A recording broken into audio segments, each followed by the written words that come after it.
If you're a bridge builder and you've built 100 different bridges, but you end up sucking one dick, you're no longer a bridge builder, you're a dick sucker.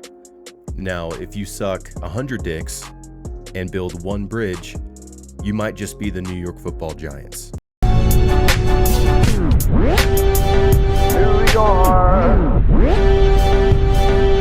Welcome back to the channel, everybody. My name is Deception, and that's Drago, and we talk about the New York Football Giants. But we'll start this video off with a little bit more of a positive note, considering the circumstances that the Giants find themselves in. Looks like Malik Neighbors and Tyrone Tracy Jr., both of our two of our best rookies of this draft class, have both eclipsed 1,000 yards, both rushing and receiving respectively. And on top of that, Malik Neighbors has also broken the New York Giants receiving record at over 100 receptions on the year, with still a game left to play. One that wanted that opportunity. Block, fired, downs for the Giants, catch made by Neighbors. Oh, come on! You gotta admit this is cool! Now that we got that out of the way, now that we got all the positives out of the way, let's get into some of the bullshit that we're dealing with now as Giants fans, where we just slid from the first overall pick to now the 4th overall pick. And for what? Honestly, for what? Why the fuck are we winning games? Why do we have the fucking audacity to win games this year at this point in the season? How many times have I come on this fucking podcast and begged the Giants to fucking show a little bit of effort, to show a little bit of creativity in the offensive passing game, in the running game on defense, and you guys shit the fucking bed every time. The only thing us Giants fans really had going for us going into the offseason was the fact that we were going to have our choice at quarterback, whether that be Shedeur Sanders or Cam Ward, and I'm not here to advocate for either one, but the reality is that opportunity is gone. And on top of that, the reason why I was actually rooting for the Giants to lose, on top of the fact that I wanted the number 1 overall pick to at least give some semblance of a victory going into the offseason.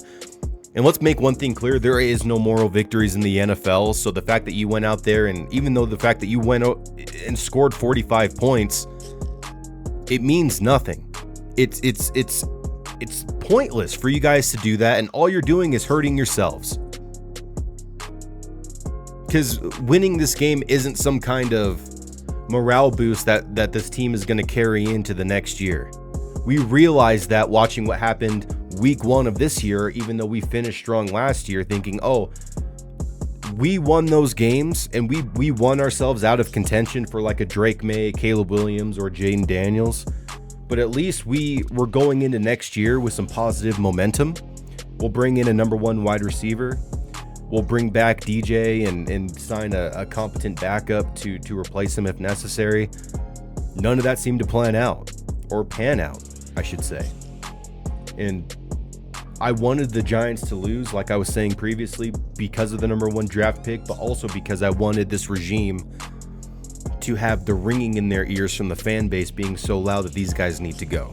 And that message isn't going anywhere. I'm still preaching that Brian Daboll, Joe Shane both need to lose their jobs. And I think it's even more evident now, because I would have, going into this draft season, because the Giants have nothing to play for the rest of this year. I mean, we only have, one more game left. You're going to have a GM that's not going to have his pick of the litter. We now are sitting 4th in the draft order, and 2 of those teams that are in front of us, 2 of those 3 teams are quarterback needy, in the Tennessee Titans and also the Cleveland Browns. We're going to have to trade up if we want to get a quarterback. And with the desperation that's reeking from this organization, they're going to give up the farm to move up to 2 or 1 or wherever they decide to go. And now, instead of just investing in a number 1 draft choice in a quarterback and not selling your future for it, now the Giants are going to have to sell their future for it, because there's no way that either Cam Ward or Shedeur Sanders is falling to pick number 4. It's not happening. Well, I'm out, guys. If this is what's cool now, I think I'm done. I no longer have any connection to this world. I'm gonna go home and kill myself. Goodbye, friends. The fact that you guys decided to go out there and win this game shows to me that you have no situational awareness. You don't have the pulse of the fan base within that building. And I'm starting to think that this was more and more of an FU coming from Brian Dable directed at Joe Shane and the front office. Because I think he sees the writing on the wall that he's probably not going to be surviving this season. He's not going to be able to get the fruits of the labor of losing 10, 11 straight games and being able to draft a franchise quarterback. So on his way out the door, he's basically giving a fuck you to the rest of the front office. And I truly see, truthfully, that's how I see it, because there's no way, if you felt like you were coming back next year and you already had the number 1 draft pick locked up and you know that your offense is lacking in quarterback talent, and there's 2 quarterbacks that, kind of have 2 different kinds of play styles, that you're able to go into the draft and select your flavor of ice cream, so to speak, why the fuck would you win this game? Now, I'm really happy for the players. I'm happy for Malik. I'm happy for Tyrone Tracy. I'm happy for even our defensive players, too. We had 2 interceptions today. One of them being from Dane Belton. That was exciting for it to, see him have some production, because he was known as a ball hawk coming out of college. And then also Andrew Phillips was able to come up with an interception today. And he's also from this previous draft class that's been heralded as one of the best draft classes in Giants recent memory. So like I said, I'm happy for the players, but it just shows the incompetence of this organization, and it shows the incompetence of Brian Dable. It shows the incompetence of Joe Shane. It shows the incompetence of the entire coaching staff. You should not have won this game today. I'm sorry. And the fucking Colts are trash for letting a 2-14 Giants team beat you like that. 45 fucking points. Where the fuck was the Colts defense? And it sucks that I have to come onto this podcast and express these views and say that I'm upset that the Giants ended up winning a game today. But at this point in the season, we only have 1 more game to play. You already have the number 1 pick locked up if you just handle your business, because no one's going to remember that you didn't win a home game in 3-4 years, whatever. Like, no one's going to fucking care. If you want to sell the fan base on anything, you would have to sell the fan base on hope. Now the Giants fan base doesn't have any hope, because we know that for me personally, I'm not even a huge fan of the top 2 quarterbacks that were coming out this year. I'm not a huge fan of Shadur. I'm not a huge fan of Cam Ward. So I already had a little bit of trepidation even taking one of those 2 guys at number 1. But now we're in a situation at 4 where you're going to have to give up future capital in order to go up there and get one of those guys anyway. And that's even if someone is even going to want to trade with you, want to give up the number 1 overall pick, want to give up the number 2 overall pick. Because, as I said, 2 of those teams that are in front of us are quarterback needy. And if you're a quarterback needy team, why the fuck are you going to trade your pick to another quarterback needy team?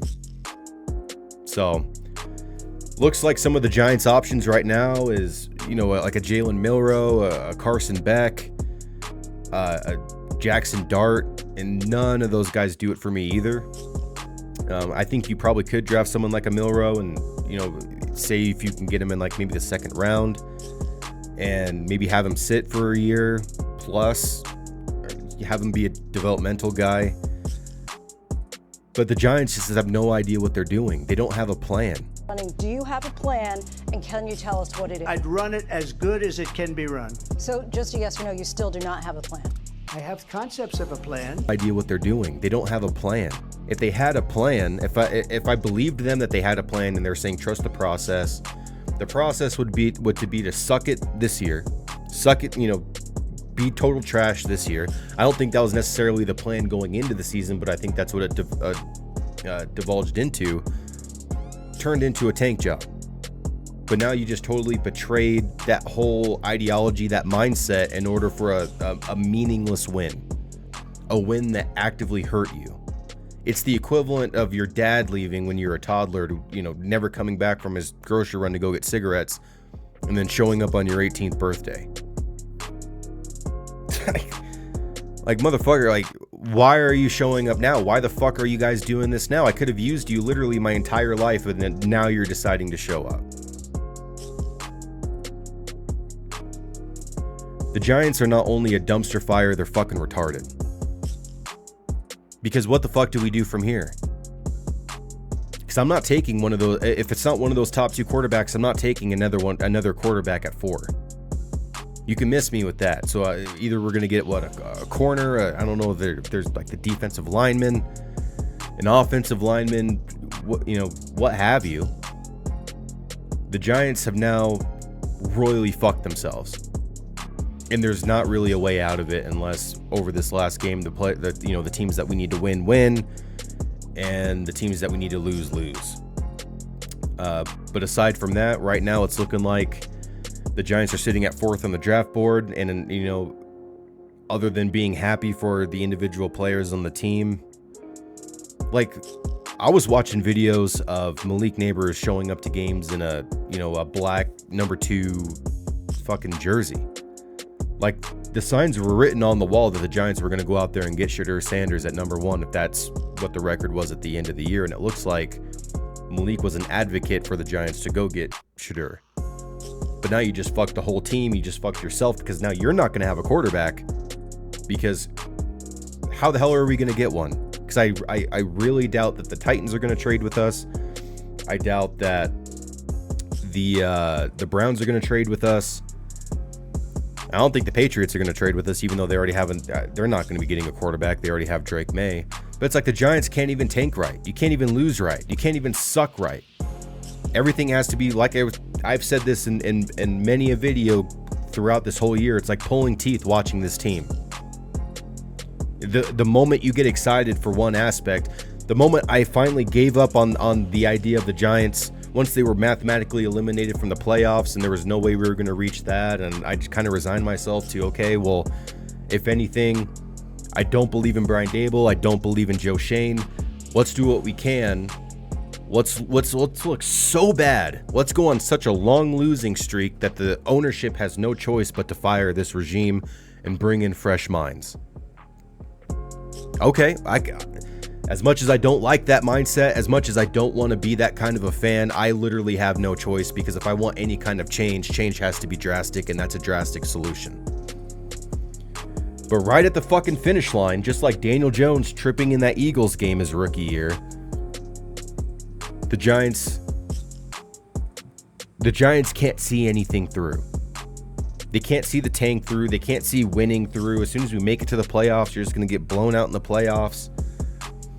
And am I saying that, not drafting a quarterback this year is going to destroy the Giants' future? No, of course not. I think the Giants couldn't still have a bright future. I think there's plenty of good talent in this draft class that can be an asset for the team. But my problem is you have a quarterback, or not a quarterback, you have a general manager that's on the hot seat. Even if he doesn't know it yet, he's on the hot seat. And you have a head coach that's literally halfway out the door. That general manager is going to move heaven and earth to go get a quarterback, because that, at the end of the day, is going to buy him time. And I don't want him to trade 2, 3, plus first round picks to move up 2 spots, to draft one of those 2 players that I don't necessarily believe in. I don't believe that those 2 are franchise-changing players, and especially when you can't surround them with talent when you're giving up future capital. So the Giants are in a rock and a hard place, man. And I wasn't planning on making a video like this today. I really wasn't. I had actually had something else planned, and I'll probably be releasing that later on this week. But as a Giants fan, right now you just kind of have to grit your teeth and hope that change is coming, because what else can you do? I know a lot of the Giants fans in particular have reached apathy with this team and just don't fucking care anymore. Because I didn't care if they won today. I didn't care if they lost today. Like, I literally just don't even care about what happens with this team, because this team doesn't fucking pay any of my fucking bills. This team doesn't give a shit about me. This team doesn't give a shit about the fucking fans. So why am I giving so much energy and attention towards this team that obviously is fucking incompetent, pathetic, just fucking weak, weaselly? But even though I don't care, I can still see I can still have the rationality in my mind and know exactly what's going to be going down in this offseason if the Giants remain as the 4th pick going into the draft. The Giants are going to end up overpaying for a gamble at a quarterback. And if it hits, that's awesome, right? But then you're going to be sacrificing the ability to be able to build anything up around that quarterback in the future if you give up, X amount of draft picks. So in conclusion, the Giants did themselves a disservice today by winning. I think, there was a plan in place to lose out the rest of these games and for this current regime to be able to draft their quarterback.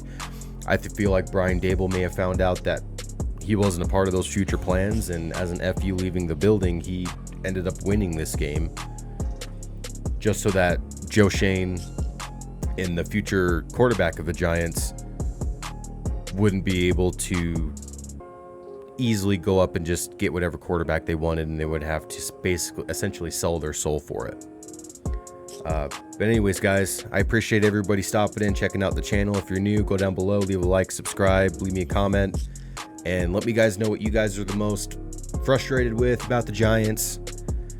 If you have any ideas of what the hell we're gonna do, because I can just see it on the wall, draft night, 4th in line, or maybe a few months before, Giants are going to make a trade to move up so that they can get their quarterback. But now, instead of it just being an easy thing where we can just stand pat and take whoever guy we want, we're not handling our own business and we're leaving it up to other teams. So, all right. But until next time, I'll catch you guys on the next one. Peace.